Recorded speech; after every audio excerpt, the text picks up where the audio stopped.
प्राचीन भारत में स्थापत्य कला से संबंधित महत्वपूर्ण प्रश्नों का प्रैक्टिस सेट। पहला प्रश्न है दोस्तों, नागर, द्रविड़ और बेसर क्या है? ऑप्शन है भारतीय उपमहाद्वीप के 3 मुख्य जाति समूह। दूसरा है कि 3 मुख्य भाषा वर्ग जिसमें भारत की भाषाओं को विभक्त किया जा सकता है।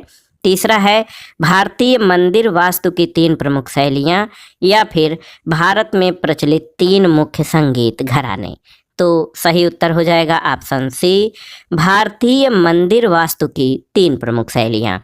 दोस्तों, नागर, द्रविड़ और बेसर भारतीय मंदिर वास्तुकला की 3 प्रमुख शैलियाँ हैं।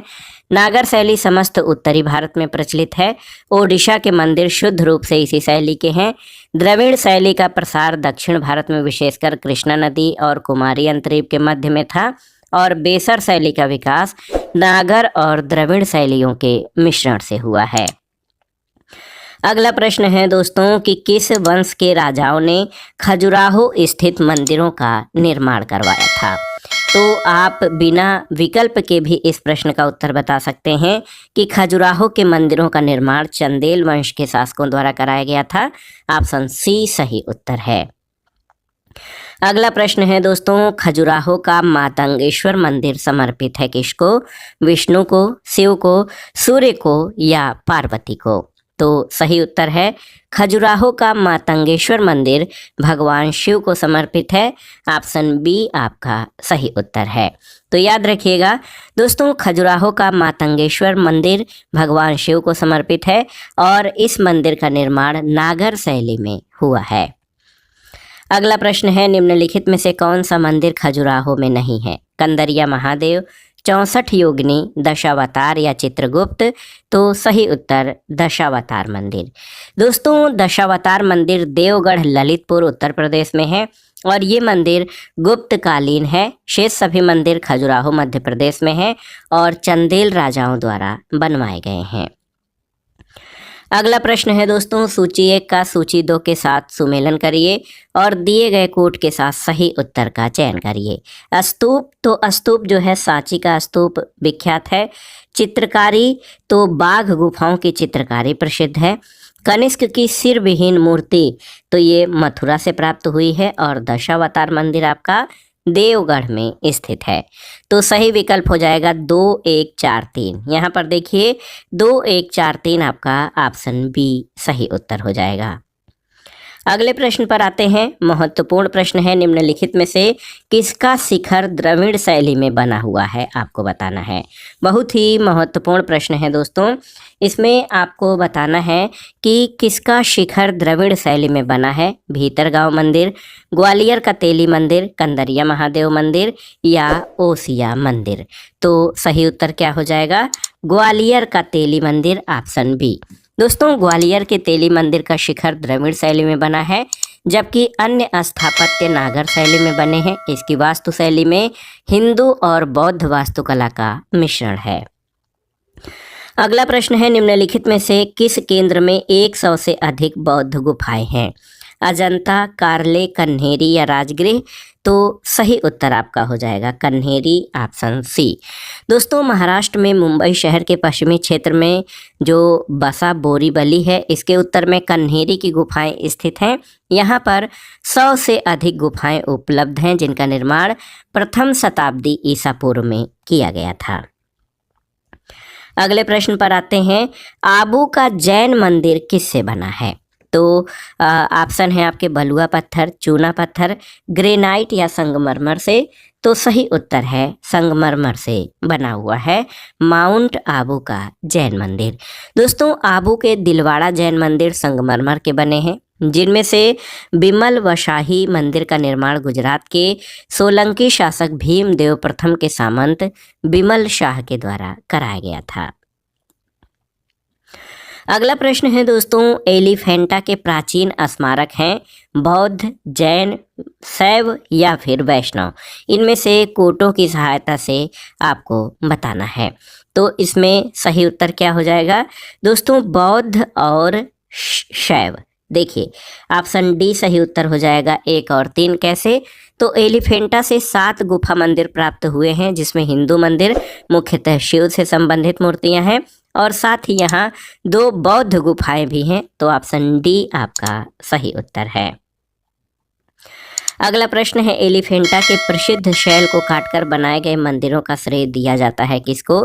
चालुक्यों को, चोलों को, पल्लवों को या फिर राष्ट्रकूटों को? तो सही उत्तर है, एलिफेंटा के शैल को काटकर बनाए गए मंदिरों का श्रेय राष्ट्रकूटों को दिया जाता है। ऑप्शन डी आपका सही उत्तर है। अगला प्रश्न है, निम्नलिखित में से कौन सी गुफा त्रिमूर्ति के लिए विख्यात है? अजंता, भाजा, एलिफेंटा या एलोरा? तो सही उत्तर है, एलिफेंटा गुफा से प्रसिद्ध त्रिमूर्ति शिव की प्रतिमा प्राप्त हुई है। ऑप्शन सी आपका सही उत्तर है। बहुत ही महत्वपूर्ण प्रश्न है दोस्तों, बार बार परीक्षाओं में पूछा भी गया है कि कहाँ से त्रिमूर्ति जो है त्रिमूर्ति कहाँ से, किस गुफा से प्राप्त हुई है? तो सही उत्तर है, एलिफेंटा गुफा में प्रसिद्ध त्रिमूर्ति शिव की प्रतिमा प्राप्त हुई है। अगला प्रश्न है कि पश्चिमी भारत में प्राचीनतम शैलकृत गुफाएं कहाँ पर हैं? आपको बताना है। तो यहाँ पर 3 जगहों का जोड़ा बनाया गया है। सही उत्तर नासिक, एलोरा और अजंता हो जाएगा। ऑप्शन ए आपका सही उत्तर है। दोस्तों, पश्चिमी भारत में प्राचीनतम शैलकृत गुफाएं नासिक, एलोरा और अजंता में हैं और ये तीनों ही स्थल भारत के महाराष्ट्र राज्य में स्थित हैं। अगला प्रश्न है, एलोरा गुफाओं का निर्माण किसने करवाया था? तो एलोरा से राष्ट्रकूट, रा लास्ट में है, राष्ट्रकूट हो जाएगा। सही उत्तर ऑप्शन सी हो जाएगा। दोस्तों, राष्ट्रकूट शासक उत्साही निर्माता थे। उन्होंने महाराष्ट्र के औरंगाबाद जिले में स्थित एलोरा गुफाओं का निर्माण करवाया और ये गुफाएं अपने शैलकृत स्थापत्य के लिए विश्व प्रसिद्ध हैं। अगला प्रश्न है, किस वंश ने एलोरा के कैलाश मंदिर का निर्माण करवाया था? तो सही उत्तर है, एलोरा के कैलाश मंदिर का निर्माण राष्ट्रकूट शासक कृष्ण प्रथम के द्वारा करवाया गया था। तो याद रखिएगा, कृष्ण प्रथम एलोरा के कैलाश मंदिर का निर्माण कराने वाला शासक था। अगला प्रश्न है, एलोरा में गुफाएं और शैलकृत मंदिर किसके हैं? बौद्धों के, बौद्ध और जैनों के, हिंदुओं और जैनों के या फिर हिंदुओं, बौद्धों और जैनों के? तो सही उत्तर ऑप्शन डी हो जाएगा। एलोरा में गुफाएं और शैलकृत मंदिर दोस्तों हिंदुओं, बौद्धों और जैनों तीनों से संबंधित हैं। एलोरा की गुफाएं महाराष्ट्र के औरंगाबाद जिले में हैं। इन गुफाओं में गुफा संख्या 1 से 12 तक बौद्ध, 13 से 29 तक हिंदू और 30 से 34 तक ये जैनों से संबंधित हैं। अगला प्रश्न है, निम्नलिखित में से कौन एक शैलकृत स्थापत्य का उदाहरण है? आपको बताना है। तो उत्तर है एलोरा का कैलाश मंदिर। दोस्तों, एलोरा का कैलाश मंदिर शैलकृत स्थापत्य का आश्चर्य माना जाता है। द्रविड़ शैली के इस विश्व प्रसिद्ध मंदिर का निर्माण राष्ट्रकूट शासक कृष्ण प्रथम ने करवाया था।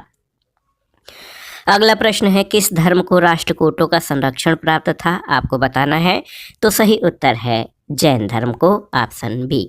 दोस्तों, राष्ट्रकूट शासकों के समय वैसे तो ब्राह्मण धर्म का महत्व था, लेकिन ब्राह्मण धर्म की तुलना में जैन धर्म का अधिक प्रचार प्रसार था और इसे राजकीय संरक्षण भी प्राप्त था।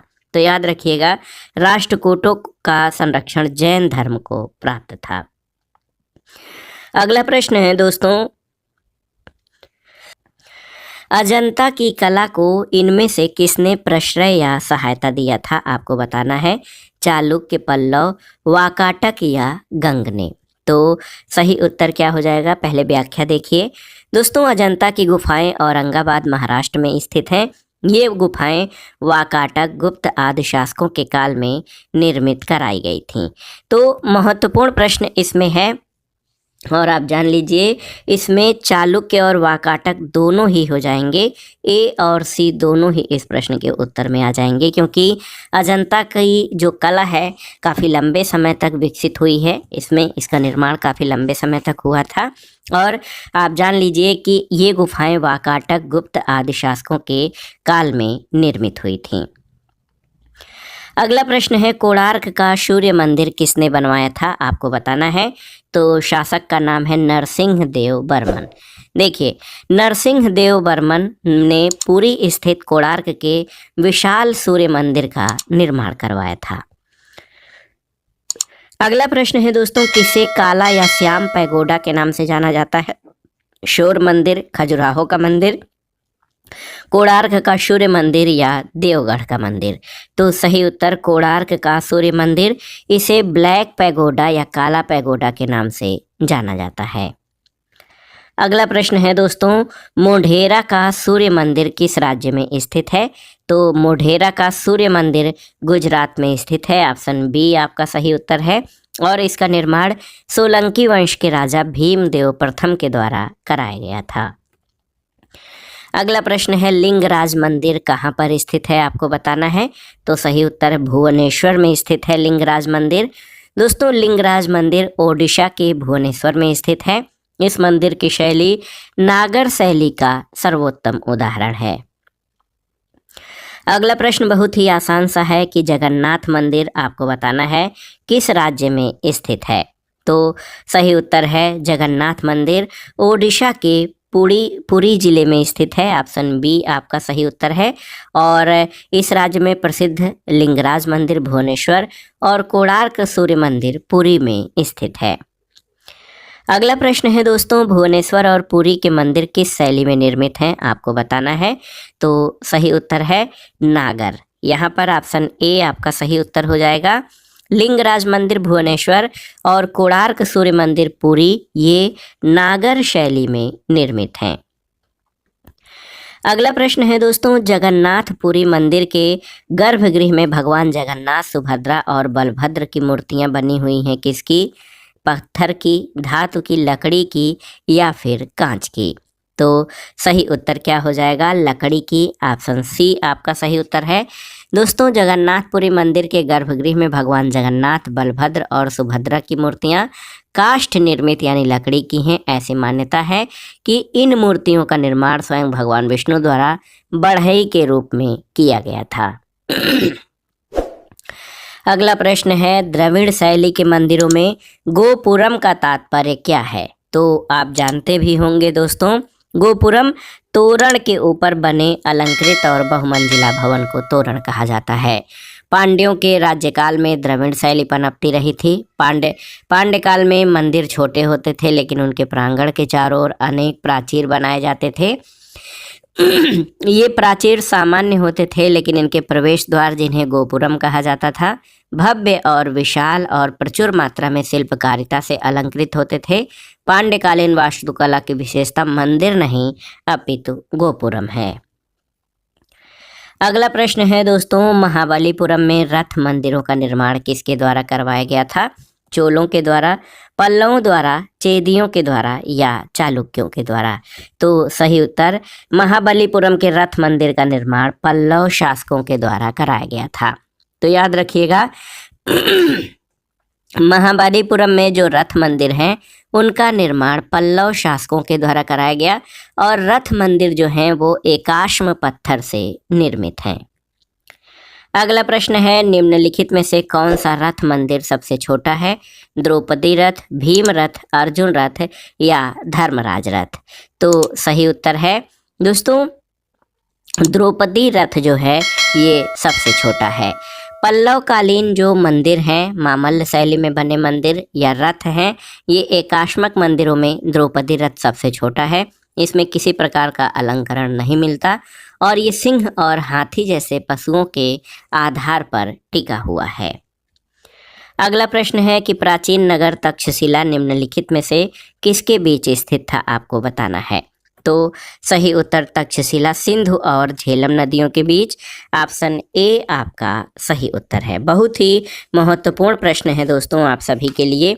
तक्षशिला के बारे में तो हम ऐसे जान लेते हैं कि तक्षशिला जो है ये शिक्षा का केंद्र था, लेकिन ये तक्षशिला नगर ये सिंधु और झेलम नदियों के किनारे स्थित था, आप जान लीजिए। तक्षशिला के इतिहास में प्रसिद्धि का कारण उसका ख्याति प्राप्त शिक्षा का केंद्र होना था। अगला प्रश्न है, दिलवाड़ा का जैन मंदिर स्थित है कहाँ पर? तो ये माउंट आबू में स्थित है। माउंट आबू राजस्थान में दिलवाड़ा का जैन मंदिर है और ये सिरोही जनपद राजस्थान में है। इनमें सबसे प्रसिद्ध विमल वासाही मंदिर है। चालुक्य शासक भीमदेव प्रथम के सामंत विमल शाह ने इसे बनवाया था।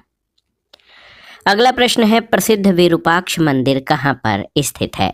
तो सही उत्तर है विरूपाक्ष मंदिर कर्नाटक के हम्पी में स्थित है। याद रखिएगा, ऑप्शन सी आपका सही उत्तर हो जाएगा। तो दोस्तों विरूपाक्ष मंदिर कर्नाटक राज्य के हम्पी में है और ये मंदिर भगवान शिव को समर्पित है, जो यहाँ विरूपाक्ष के नाम से जाने जाते हैं। अगला प्रश्न है भारत के सांस्कृतिक इतिहास के संदर्भ में पंचायतन शब्द किसे निर्दिष्ट करता है? तो सही उत्तर मंदिर रचना शैली, ऑप्शन सी हो जाएगा। दोस्तों डॉक्टर बद्रीनाथ कपूर द्वारा रचित बृहद प्रामाणिक हिंदी कोश के मूल संपादक आचार्य रामचंद्र वर्मा के अनुसार पंचायतन एक पुल्लिंग शब्द है जो किसी देवता और उसके साथ 4 देवताओं की मूर्तियों के समूह के लिए प्रयुक्त होता है, जैसे शिव पंचायतन, राम पंचायतन। स्पष्ट है कि पंचायतन शब्द मंदिर रचना शैली को निर्दिष्ट करता है। अगला प्रश्न है प्रसिद्ध नैमिषारण्य तीर्थ निम्न जनपदों में से किस एक में स्थित है? तो नैमिषारण्य उत्तर प्रदेश के सीतापुर जिले में स्थित है। ऑप्शन सी आपका सही उत्तर है। दोस्तों ऐसी मान्यता है कि यहाँ महर्षि दधीचि ने देवताओं को अपनी अस्थियां दान दी थीं, जिससे निर्मित वज्र द्वारा देवराज इंद्र ने दैत्यों का वध किया था। अगला प्रश्न है अंकोरवाट मंदिर समूह किस देश में स्थित है? इंडोनेशिया, म्यांमार, श्रीलंका या कंपूचिया? तो सही उत्तर है कंपूचिया या कंबोडिया में। दोस्तों अंकोरवाट मंदिर समूह का निर्माण कंपूचिया वर्तमान कंबोडिया के शासक सूर्यवर्मन द्वितीय द्वारा 12वीं शताब्दी के प्रारंभ में अपनी राजधानी यशोधरापुर वर्तमान में अंगकोर में कराया गया था और ये एक नहीं अपितु कई मंदिरों का समूह है। अगला प्रश्न है बोरोबुदुर स्तूप कहाँ पर स्थित है? आपको बताना है। तो ये जावा में स्थित है। दोस्तों बोरोबुदुर का प्रख्यात स्तूप इंडोनेशिया के जावा द्वीप पर स्थित है। ये एक यूनेस्को द्वारा मान्यता प्राप्त वर्ल्ड हेरिटेज साइट है। अगला प्रश्न है 6वीं से 8वीं सदी में निम्नलिखित के द्वारा मंदिर निर्माण को पर्याप्त संरक्षण मिला था? किसके द्वारा? पल्लव और चालुक्य, गुप्त, मौर्य या फिर चोल के द्वारा? तो सही उत्तर है पल्लव और चालुक्यों द्वारा। दोस्तों 6वीं से 8वीं सदी यानी 550 से 750 ईस्वी पल्लव और चालुक्य राजवंश ने मंदिर निर्माण को पर्याप्त संरक्षण दिया था। अगला प्रश्न है चित्रकलाओं या पेंटिंग में बृहद पैमाने के भित्ति चित्रों ने लघु चित्र शैली का मार्ग प्रशस्त किया कब? 6वीं शताब्दी के बाद, 8वीं शताब्दी के बाद, 10वीं शताब्दी के बाद या फिर 11वीं शताब्दी के बाद? तो सही उत्तर है 6वीं शताब्दी के बाद। दोस्तों भारत में चित्रकला गुप्त काल में अपने चरम पर थी। गुप्त काल तक चित्रकला में पूर्णत्व आ गया था। इसी कारण 6वीं शताब्दी ईस्वी के बाद लघु चित्र शैली का मार्ग प्रशस्त हुआ था। अगला प्रश्न है दोस्तों मंदिर निर्माण कला में विमान शैली का प्रचलन किसके शासनकाल में हुआ था? मौर्य वंश, चोल वंश, गुप्त वंश या राष्ट्रकूट वंश? तो सही उत्तर चोल वंश हो जाएगा। मंदिर निर्माण कला में विमान शैली का प्रचलन चोल शासनकाल में हुआ था। विशालकाय विमान शिखर, मध्य में विस्तृत आंगन और प्रवेश द्वार चोल मंदिरों की विशेषता है। अगला प्रश्न है दोस्तों तंजौर के बृहद मंदिर का निर्माण किसके द्वारा करवाया गया था? तो दोस्तों तंजौर या तंजावुर को मंदिरों की नगरी कहना अधिक उपयुक्त होगा। यहाँ पर अनेक छोटे बड़े कई मंदिर हैं। तंजौर चोल शासक राजराज प्रथम, यहाँ पर राजराज प्रथम ऑप्शन बी आपका सही उत्तर हो जाएगा। राजराज प्रथम इसका शासनकाल 985 से 1012 ईस्वी है। इसके द्वारा निर्मित भव्य बृहदेश्वर मंदिर के लिए प्रसिद्ध है। अगला प्रश्न है अजंता की गुफाओं में किसका चित्रण है? आपको बताना है। महत्वपूर्ण प्रश्न है। तो सही उत्तर क्या हो जाएगा? दोस्तों अजंता की जो गुफाएं हैं वहाँ पर किसका चित्रण है? तो ये जातक कथाओं का चित्रण है जो कि बौद्ध धर्म से संबंधित है। दोस्तों अजंता की गुफाओं में जातक कथाओं का चित्रण किया गया है। अगला प्रश्न है गोमतेश्वर की मूर्ति कहाँ पर स्थित है? पश्चिमी बंगाल, आंध्र प्रदेश, कर्नाटक या ओडिशा में? तो सही उत्तर कर्नाटक में स्थित है गोमतेश्वर की मूर्ति और इसका निर्माण चामुंड राय ने करवाया था। अगला प्रश्न तिथि बताना है, कोणार्क मंदिर का निर्माण कब किया गया था। तो ये बहुत ही महत्वपूर्ण प्रश्न है। तो इसमें पूछा गया है कि कोणार्क मंदिर का निर्माण कब किया गया था। तो सही उत्तर, कोणार्क मंदिर का निर्माण दोस्तों ये 1244-45 में हुआ था। तो सही उत्तर आपका हो जाएगा ऑप्शन ए 1245 AD। दोस्तों, ओडिशा के कोणार्क मंदिर सूर्य देवता को समर्पित है, जो सामान्यतः काला पैगोडा के नाम से विख्यात है। इस मंदिर का निर्माण लगभग 1244 से 45 ईस्वी में हुआ था। इस मंदिर का निर्माण 13वीं शताब्दी के गंग शासक नरसिंह देव प्रथम के द्वारा करवाया गया था। तो विकल्प ए आपका निकटतम उत्तर हो जाएगा। अगला प्रश्न है दोस्तों, बोधगया में प्रसिद्ध महाबोधि मंदिर का निर्माण किस शासक के द्वारा कराया गया था। तो उत्तर है अशोक के द्वारा। दोस्तों, बोधगया के प्रसिद्ध महाबोधि मंदिर का निर्माण प्रसिद्ध मौर्य शासक अशोक के द्वारा करवाया गया था और महाबोधि मंदिर बोधगया के उसी स्थान पर निर्मित है जहां भगवान बुद्ध को ज्ञान की प्राप्ति हुई थी। अगला प्रश्न है, तिरुपति मंदिर किस राज्य में स्थित है। तो तिरुपति का वेंकटेश्वर मंदिर आंध्र प्रदेश में स्थित है। याद रखिएगा, तिरुपति वेंकटेश्वर मंदिर आंध्र प्रदेश में है और ये मंदिर दक्षिण भारतीय मंदिर स्थापत्य का अद्भुत नमूना है। अगला प्रश्न है, महाबलेश्वर स्थित है कहाँ पर। तो सही उत्तर, महाबलेश्वर महाराष्ट्र में स्थित है और महाबलेश्वर महाराष्ट्र का सुंदर पहाड़ी नगर है। यहाँ झील तथा सुंदर बाग है और यह एक पर्यटक स्थल है। अगला प्रश्न है, संगम काल का सर्वाधिक महत्वपूर्ण नगर कौन सा था, आपको बताना है। अरिकामेडु, कावेरीपट्टनम, पुहार या मदुरै। तो सही उत्तर आपका हो जाएगा मदुरै, ऑप्शन डी। दोस्तों, कावेरीपट्टनम पुहार संगम युग में चोलों का प्रमुख बंदरगाह था। मदुरै पांड्यों की राजधानी थी और प्रथम और तृतीय संगम मदुरै में हुए थे। मदुरै संगम युग में सर्वाधिक महत्वपूर्ण था। ऑप्शन डी आपका सही उत्तर है। अगला प्रश्न है, निम्नलिखित में से कौन सा शिलालेख चालुक्य सम्राट पुलिकेशिन द्वितीय से संबंधित है। मस्की, हाथी गुम्फा, एहोल या नासिक। तो सही उत्तर एहोल अभिलेख, ऑप्शन सी। दोस्तों, एहोल प्रशस्त चालुक्य सम्राट पुलिकेशिन द्वितीय से संबंधित है। यह लेख एक प्रशस्त के रूप में है। इसकी भाषा संस्कृत है और इसकी लिपि दक्षिणी ब्राह्मी है। इस प्रशस्त की रचना रवि कीर्ति के द्वारा की गई थी। अगला प्रश्न है, निम्नलिखित में से कौन सा विश्व धरोहर या वर्ल्ड हेरिटेज साइट नहीं है। खजुराहो के मंदिर, भीमबेटका की गुफाएं, सांची के स्तूप या मांडू का महल। तो सही उत्तर मांडू का महल। दोस्तों, आप जान लीजिए कि यूनेस्को की विश्व धरोहर सूची में मध्य प्रदेश के ऐतिहासिक स्थलों में खजुराहो के मंदिर, भीमबेटका की गुफाएं और सांची का स्तूप है। मांडू का महल इस सूची में शामिल नहीं है। अगला प्रश्न है, सोनगिरी जहां 108 जैन मंदिर बने हुए हैं, किसके सन्निकट स्थित है। दतिया, झांसी, ओरछा या फिर ललितपुर। तो सही उत्तर क्या हो जाएगा, दतिया मध्य प्रदेश, ऑप्शन ए सही उत्तर हो जाएगा। आप जान लीजिए, सोनगिरी दतिया मध्य प्रदेश में है। ये दिगंबर जैनियों का पवित्र स्थान है और सोनगिरी के चारों ओर सफेद जैन मंदिर स्थापित हैं। अगला प्रश्न है, मंदिर स्थापत्य के बारे में निम्नलिखित में कौन से कथन सत्य हैं, आपको बताना है। पहला है, स्वतंत्र आधार चूना पत्थर के मंदिरों का उद्भव गुप्त काल में माना जाता है। सही है। लाड़खा जो कि एक प्रारंभिक मंदिर है, बादामी के चालुक्यों से संबंधित है। सही है। खजुराहो के मंदिरों में मंदिर के समस्त खंड आंतरिक और बाह्य रूप से जुड़े हुए हैं। सही है। कांची का कैलाशनाथ मंदिर द्रविड़ शैली का सबसे प्रारंभिक स्वतंत्र आधार का मंदिर है। तो ये आपका गलत है। तो यहाँ पर आपको बताना है कि कौन सा सही है। तो आप देख सकते हैं दोस्तों, देखिए आप देख लीजिए, महत्वपूर्ण प्रश्न है ये। सही उत्तर 1, 2, 3 हो जाएंगे। यहाँ पर आप देखिए 1, 2, 3 सही हो जाएगा। तो देखिए, स्वतंत्र आधार के मंदिरों का उद्भव जो है दोस्तों, ये गुप्त काल में माना जाता है। लाड़खा एक जगह है जो कि एक प्रारंभिक मंदिर है, वादामी के चालुक्यों से संबंधित है। खजुराहो के मंदिरों में समस्त खंड आंतरिक और बाह्य रूप से जुड़े हैं। कांची का कैलाशनाथ या कैलाशनाथर मंदिर पल्लव कालीन स्थापत्य है।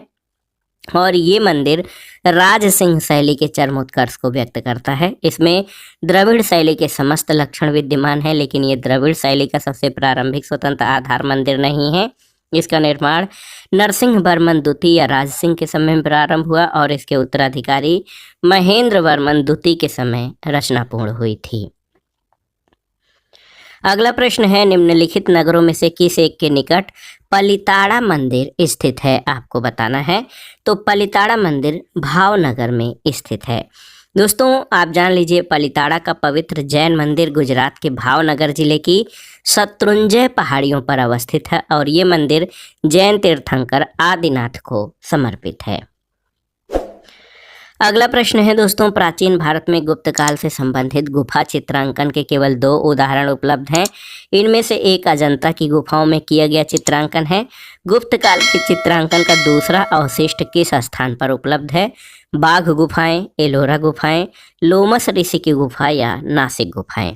तो सही उत्तर है बाघ गुफाएं।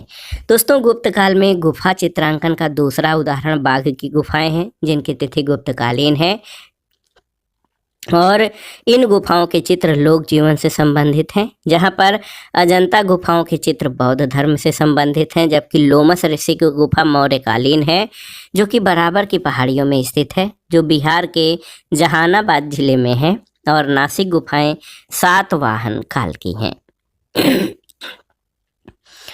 अगला प्रश्न है, भारतीय शिला वास्तु के इतिहास के संदर्भ में निम्नलिखित कथनों पर विचार कीजिए।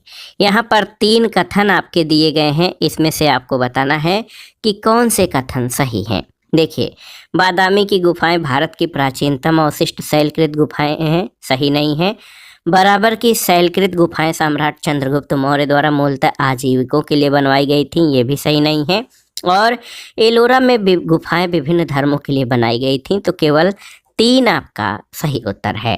दोस्तों आप जान लीजिए, बराबर की शैलकृत गुफा सम्राट अशोक ने आजीवक संप्रदाय के अनुयायियों को प्रदान की थी और इन गुफाओं में आप जान लीजिए कर्ण चौपड़, विश्व झोपड़ी और सुदामा गुफा प्रमुख है। एलोरा की गुफाएं महाराष्ट्र के औरंगाबाद जिले में हैं। ये बौद्ध धर्म, हिंदू और जैन धर्म से संबंधित हैं। और बादामी की शैलकृत गुफाएं भारत की प्राचीनतम गुफाएं नहीं हैं। भारत की प्राचीनतम गुफाएं भीमबेटका मानी जाती हैं। तो कथन 1, 2 गलत है, कथन 3 आपका सही है। अगला प्रश्न है, सूची 1 का सूची 2 से मिलान करिए और दिए गए कोड से सही उत्तर का चयन करिए। तो यहाँ पर कार्ले गुफा मंदिर ये हीनयान शाखा से संबंधित है। खंडगिरी के पत्थर काटकर बनाए गए भवन जैन धर्म से। बाघ गुफा ये महायान शाखा से संबंधित है और बादामी गुफा मंदिर शैव धर्म से संबंधित है। सही उत्तर 3, 4, 1, 2 हो जाएगा। ऑप्शन ए आपका सही उत्तर है। दोस्तों कार्ले गुफा मंदिर हीनयान ये कट्टरपंथी बौद्ध भिक्षुओं का संप्रदाय था। इसे श्रावक यान भी कहा जाता था। खंडगिरी के पत्थर काटकर बनाए गए भवन जैन धर्म से संबंधित हैं। खंडगिरी ओडिशा और उदयगिरी में खारवेल ने जैनों के लिए बनवाए थे। बाघ गुफा बौद्ध महायान धर्म से संबंधित है और बादामी में चालुक्य पुलकेशिन प्रथम ने शैव मंदिर का निर्माण कराया था। अगला प्रश्न, सूची 1 का सूची 2 से सुमेलन करना है और दिए गए कोड से सही उत्तर का चयन करना है। इसमें स्थान और स्मारकों का चयन करना है। एलिफेंटा, तो याद रखिएगा एलिफेंटा जो है ये क्या है? ये गुफाएं हैं। श्रवण बेलागोला, याद रखिएगा श्रवण बेलागोला दोस्तों यहाँ पर मूर्ति है गोमतेश्वर की। खजुराहो, तो खजुराहो जो है ये आपका मंदिर हो जाएगा और सांची में स्तूप। तो 3, 4, 2, 1 यहाँ पर विकल्प देखते हैं। 3, 4, 2, 1 ऑप्शन बी आपका सही उत्तर हो जाएगा। अगला प्रश्न है, निम्नांकित जोड़ों में किसका सुमेलन है? तो इसमें केवल एक जोड़ा सुमेलित है, आपको बताना है। एलोरा की गुफाएं शक, गलत है। मीनाक्षी मंदिर पल्लव, ये भी गलत हो जाएगा। खजुराहो मंदिर चंदेल, तो आपने पढ़ा है खजुराहो मंदिर चंदेलों के द्वारा बनवाया गया था और डी भी आपका गलत हो जाएगा। तो एलोरा आधुनिक महाराष्ट्र के औरंगाबाद जिले में स्थित है। ये दोस्तों शैलकृत गुफा मंदिरों के लिए प्रसिद्ध है। ये गुफाएं विभिन्न कालों में बनी हैं, किंतु शकों से इनका कोई संबंध नहीं है। मीनाक्षी मंदिर पांड्यों द्वारा और महाबलीपुरम के मंदिर पल्लव शासकों द्वारा निर्मित किए गए हैं। खजुराहो मंदिरों की स्थापना चंदेलों के द्वारा की गई थी। अगला प्रश्न है, सूची 1 का सूची 2 से सुमेलन करना है और दिए गए कोट से सही उत्तर का चयन करना है। इसमें गुप्त मंदिर और उनके स्थानों का मिलान करना है। देखिए, महत्वपूर्ण प्रश्न है, ईंट निर्मित मंदिर, तो ये भीतरगांव का मंदिर ईंट निर्मित है। दशावतार मंदिर देवगढ़ में स्थित है। शिव मंदिर जो है ये भोमरा का शिव मंदिर है और विष्णु मंदिर एरण का विष्णु मंदिर है। तो 3, 2, 4 और 1 सही विकल्प हो जाएगा। 3, 2, 4, 1 ऑप्शन बी आपका सही उत्तर है। अगले प्रश्न पर आते हैं दोस्तों। अगला प्रश्न बहुत ही महत्वपूर्ण है। निम्नलिखित ऐतिहासिक स्थलों पर विचार कीजिए। तो यहाँ पर देखिए कि अजंता की गुफाएं, लेपाक्षी मंदिर, सांची स्तूप, इनमें से कौन सा भित्ति चित्रकला के लिए भी जाना जाता है? तो अजंता की गुफाएं और लेपाक्षी मंदिर 1 और 2 याद रखिएगा दोस्तों। अजंता की गुफाएं और लेपाक्षी मंदिर में भित्ति चित्रकला के साक्ष्य एकदम स्पष्ट हैं, किंतु सांची स्तूप में भित्ति चित्रकला के साक्ष्य स्पष्ट नहीं है। यहाँ पर स्थित तोरण द्वारों पर बुद्ध के जीवन की घटनाओं और जातक कथाओं का वर्णन है। चूँकि तोरण स्तूप के भाग के रूप में नहीं माने जा सकते हैं, इसलिए विकल्प बी आपका सही उत्तर हो जाएगा 1 और 2 में। अगला प्रश्न है, अजंता और महाबलीपुरम के रूप में ज्ञात 2 ऐतिहासिक स्थानों में कौन कौन सी बातें समान हैं? देखिए, दोनों एक ही समय काल में निर्मित हुए थे, सही नहीं है। दोनों एक ही धार्मिक संप्रदाय से संबंधित हैं, ये भी सही नहीं है। दोनों में शिलाकृत स्मारक है, ये आपका सही है। केवल और केवल 3। दोस्तों, महाराष्ट्र के औरंगाबाद जिले में अजंता की पहाड़ी स्थित है। इसका निर्माण ईसा पूर्व 2री शताब्दी से लेकर 7वीं शताब्दी ईस्वी तक हुआ है। 2री शताब्दी तक यहाँ हीनयान मत का प्रभाव था, उसके बाद महायान मत का। बुद्ध और बोधिसत्वों की प्रतिमाओं में अजंता की गुफाएं बौद्ध धर्म द्वारा प्रेरित और उनकी करुणामय भावनाओं से भरी हुई शिल्पकला और चित्रकला से ओतप्रोत हैं। और अजंता में स्थित जो मूर्तियां हैं वो एकास्मक पत्थर पर निर्मित हैं। महत्वपूर्ण प्रश्न है दोस्तों। जो अजंता में मूर्तियां हैं एकास्मक पत्थर पर निर्मित हैं। तो ये बहुत ही महत्वपूर्ण प्रश्न है आप सभी के लिए। देखिए, ये प्रश्न बहुत ही महत्वपूर्ण है। और एक और प्रसिद्ध तथ्य है कि जो नरसिंह वर्मन प्रथम थे, इनके समय में जिसकी उपाधि महामल्ल भी है, मामल्ल शैली का निर्माण हुआ था। इसके अंतर्गत 2 प्रकार के स्मारक बने, मंडप और एकास्मक मंदिर, जिनको रथ कहा गया। मामल्लपुरम या महाबलीपुरम में इस मंदिर के सभी स्मारक स्थित हैं और महाबलीपुरम में रथ मंदिर वैदिक परंपरा से संबंधित एकास्मक मंदिर हैं। अगला प्रश्न है दोस्तों, यहाँ पर मिलान करना है सूची 1 का सूची 2 से। हम्पी, तो ये कर्नाटक राज्य में स्थित है।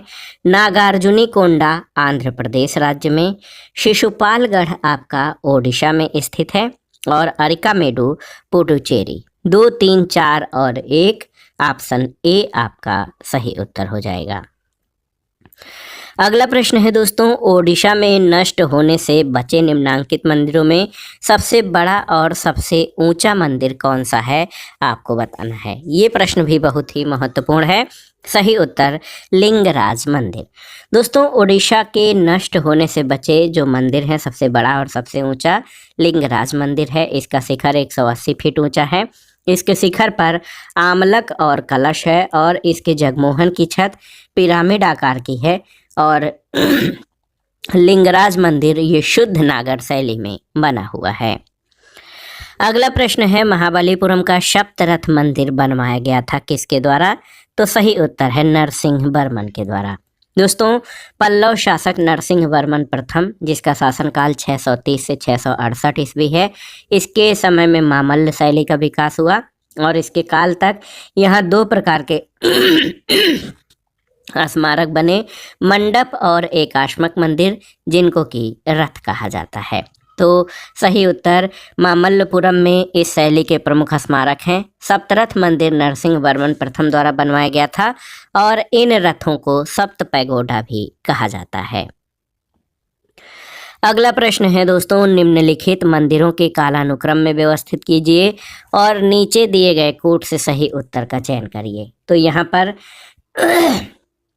जो कालानुक्रम के अनुसार है मंदिरों का निर्माण, सप्त पैगोडा शैली, उसके बाद सप्त पैगोडा पहले स्थान पर आ जाएगा यानी 4। उसके बाद आपका आता है महाबलीपुरम का तटीय मंदिर, 3 हो जाएगा। बृहदेश्वर मंदिर 1 हो जाएगा। उसके बाद गंगैकोंड चोलपुरम मंदिर राजेंद्र प्रथम। तो 4, 3, 1 और 2, ऑप्शन डी आपका सही उत्तर हो जाएगा। अगले प्रश्न पर आते हैं, निम्नलिखित में से कौन से सूर्य मंदिरों के लिए विख्यात हैं, आपको बताना है। अरसवल्ली, अमरकंटक और ओंकारेश्वर। तो इसमें से केवल एक आपका सही उत्तर हो जाएगा। दोस्तों, अरसवल्ली मंदिर भारत के आंध्र प्रदेश के अरसवल्ली गांव में स्थित है। 7वीं शताब्दी का एक प्रमुख सूर्य मंदिर है। ओंकारेश्वर मंदिर मध्य प्रदेश के खंडवा जनपद में है। ये भगवान शिव के 12 ज्योतिर्लिंगों में एक है। अमरकंटक नर्मदा, सोन आदि नदियों का उद्गम स्थल है और ये हिंदुओं का प्रसिद्ध तीर्थ भी है। जलेश्वर या ज्वालेश्वर धाम मंदिर गौरेला अमरकंटक से 25 किलोमीटर दूर है और ये खूबसूरत मंदिर भगवान शिव को समर्पित है। अगला प्रश्न है, सूची 1 का सूची 2 से सुमेलन करिए और दिए गए कोट से सही उत्तर का चयन करिए।